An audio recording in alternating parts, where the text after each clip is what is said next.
নমস্কাৰ দৰ্শকসকল, মই Dipak cooking with Dipak চেনেলটোত আপোনালোক সকলোকে স্বাগতম জনাইছোঁ। আৰু আজি আমি বনাবলৈ গৈ আছোঁ মচুৰ দাইলৰ চাটনি। একেবাৰে চিম্পল হয়, তো আহকচোন চাওঁ। আপোনালোকে ঘৰত বনাব আৰু কমেণ্টত জনাব কেনেকুৱা হৈছে। তো এতিয়া বলক চাওঁ ভিডিঅ'টো। তো পোনপ্ৰথমতে আমি দিবলৈ গৈ আছোঁ মচুৰ দাইল এবাতি লৈ লৈছোঁ আমি ইয়াতে। তো গোটেইখিনি আমি দি দিছোঁ মিক্সিৰ জাৰটোত। আৰু এতিয়া আমি দিবলৈ গৈ আছোঁ আদা, তাৰপিছত নহৰু, তাৰপিছত জলকীয়া, আৰু পদিনাৰ পাত, আৰু অলপমান পিঁয়াজ দিছোঁ। তাৰপাছত নৰসিংহৰ পাত আৰু সোৱাদ অনুসৰি নিমখ দি দিছোঁ ইয়াতে।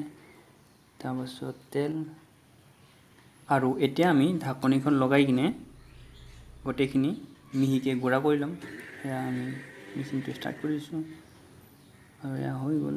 তো এইখিনি আমি এতিয়া চাই লওঁ প্ৰথমতে কেনেকুৱা হৈছে। অলপ ডাঠ আছে, তো এইখিনি আৰু অলপমান তলত দি কিনে আৰু এবাৰ মিহিভাৱে গুড়া কৰি ল'ম আমি। তো মেচিনটো আৰু এবাৰ ষ্টাৰ্ট কৰি দিছোঁ।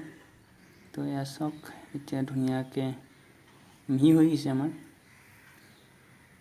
চাটনিখিনি। তো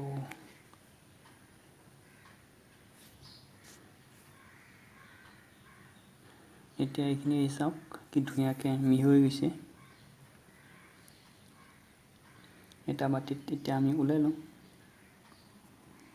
চাওক কি ধুনীয়াকৈ মিহি হৈ গৈছে।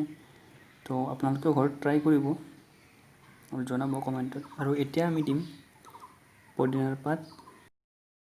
তো আশা কৰোঁ এই ৰেচিপি ভিডিঅ'টো আপোনালোকে ভাল পাইছে। যদি ভাল পাইছে প্লিজ লাইক, শ্বেয়াৰ, কমেণ্ট আৰু ছাবস্ক্ৰাইব কৰি দিব। আৰু এটা নতুন ৰেচিপি লৈ আপোনালোকৰ আগত আহিম। তো তেতিয়ালৈকে